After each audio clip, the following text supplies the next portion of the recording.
For Creamer Media's Polity, I'm Shannon de Rehove.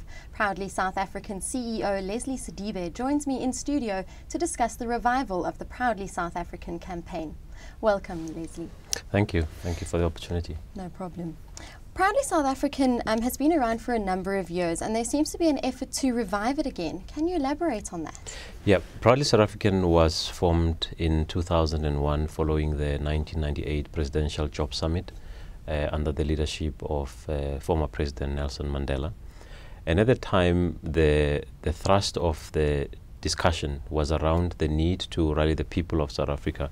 So essentially the campaign was based on three key pillars. One is national pride, secondly is patriotism, and thirdly is the buy local campaign. And the importance of the buy local campaign is that it helps to stimulate job creation in an economy.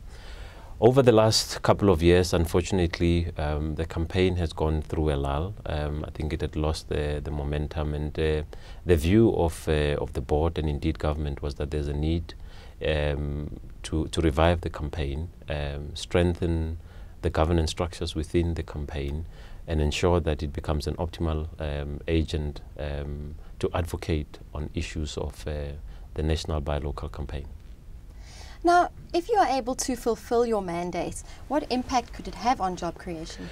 Massive. You know, the buy local campaign is actually an internationally tried and tested method, because what it does is, and you would, in view of what happened with the global economic meltdown, I know we often talk about it as an economic meltdown, but it was really a meltdown in many aspects of governance across businesses and across government and in many societies. But the real impact was in the economy.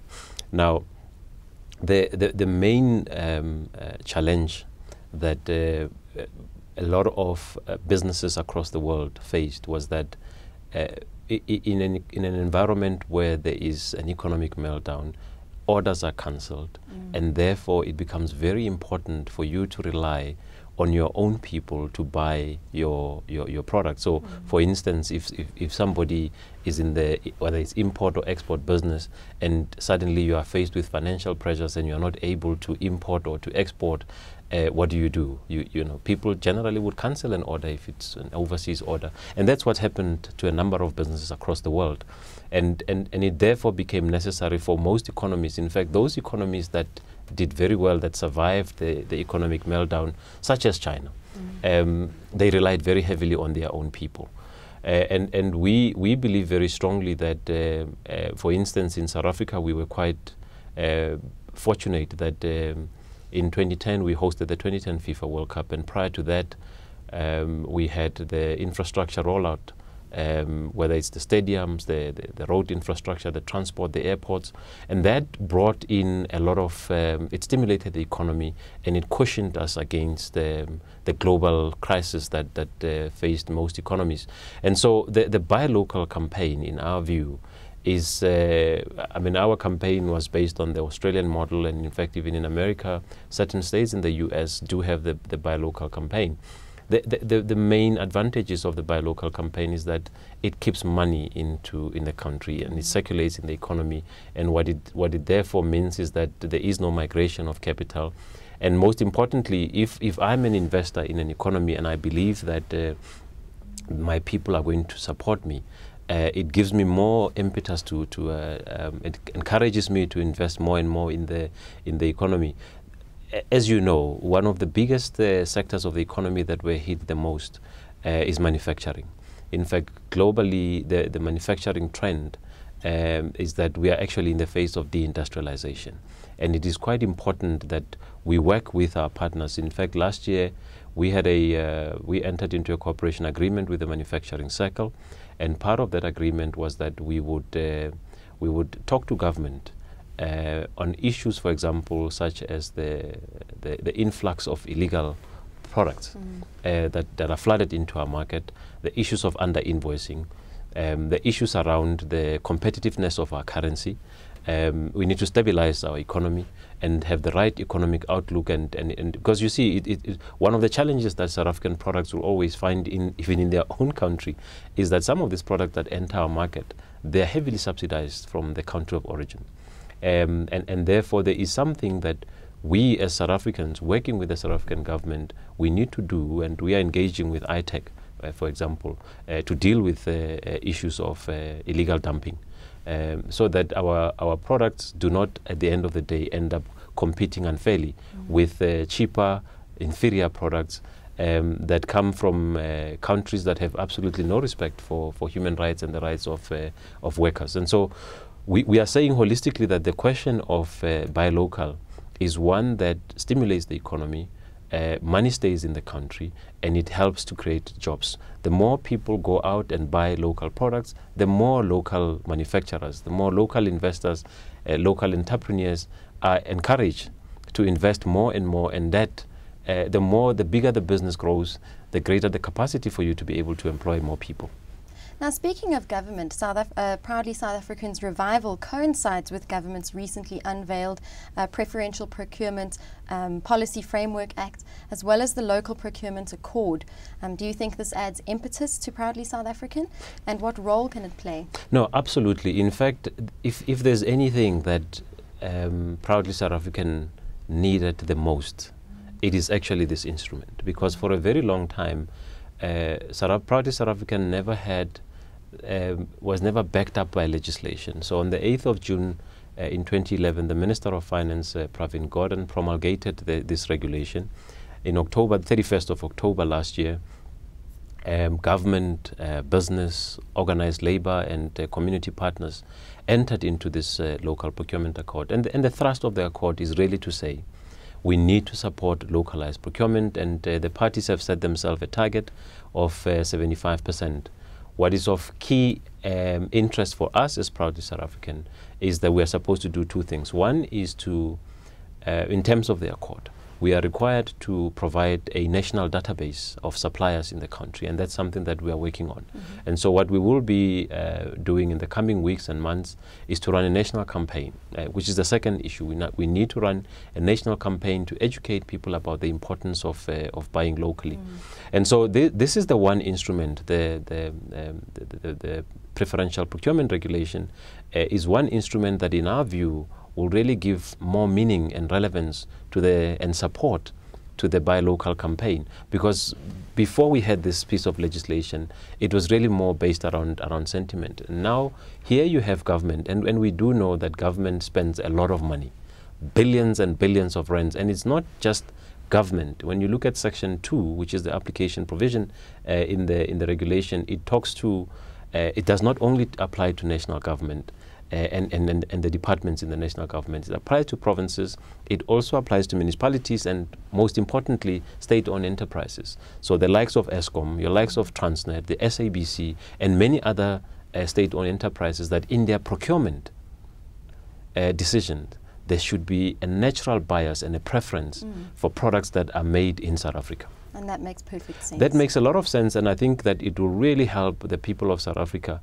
to stimulate jobs, because you see, it doesn't really help our economy, and this is no form of economic xenophobia, but it doesn't really help our economy that products are just products that are made from outside South Africa.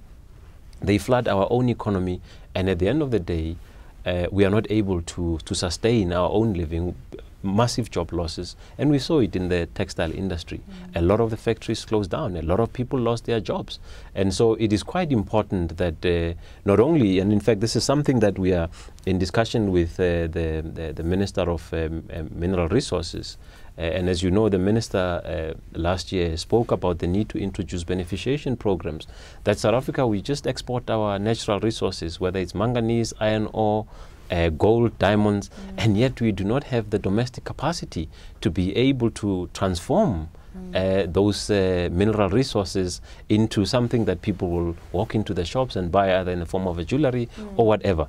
And so it's, for us, it's quite encouraging. We are very grateful to government for taking this. I think it's long overdue, and I think that you see the fact that we now have government in our corner, we have government supporting us, really adds a great impetus to the work of the campaign. And so you're going to see a different Proudly South African going forward.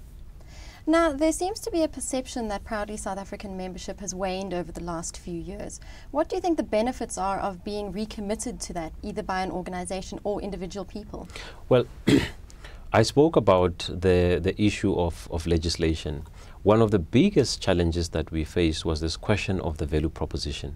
A lot of the people ask, what is the benefit of me being part of Proudly South African? Well, there you have it. We now have the local procurement accord where business, government, organized labor, and the community partners. This is quite important because what it effectively says is that gone are the days when even the unions themselves, when they go on a march or protest activity against unemployment, they are wearing T-shirts that were made in China. Gone are the days when you have government officials, when they exchange gifts with the Chinese counterparts, instead of giving them products from South Africa, they give them products that come from China. And so our responsibility as Proudly SA is to rally the people of South Africa, especially the suppliers, to say, come on board. Come on board, because one of the things that we are busy with, South African Bureau of Standards, is the question of the local, the product of origin. Because there needs to be a mark that people will say, government departments will know that if this product has this mark, then it means that it qualifies and we can purchase from this supplier. Now, in terms of the membership for Proudly South African, we focus on 4 key criteria. One is we say we place an emphasis on local content of over 50%. And in the case of imported products, we are saying that there needs to be a substantial transformation of that product, and so that we don't just end up being a nation where you order suits from Turkey, they go into a warehouse and then onto the streets. Something needs, you need to give it character. That cloth that you import, you need to give it character. So that's the first criteria. The second one is quality. Our people need to be innovative. Our people need to be creative. We are not going to say support South African products simply because it was made in South Africa. If you make a glass, that glass, when you put on the table and you pour water into it, should not disintegrate. So quality becomes very important. Thirdly is the question of the environmental awareness. The environment is a big thing, and South Africa just recently hosted the COP17. We take the issues of the environment very seriously. Number 4, which is very key, is the question of the adherence to fair labor practices. We and our compliance team continues to monitor. We are not embarrassed to say we do not have a problem losing a member who does not adhere to a fair labor practice. So there are a number of reasons why we lost members over the years. Part of it has to do with the global economic meltdown. People cut down subscription. But fundamentally, it was the question of the value proposition, and something that we are working very hard on.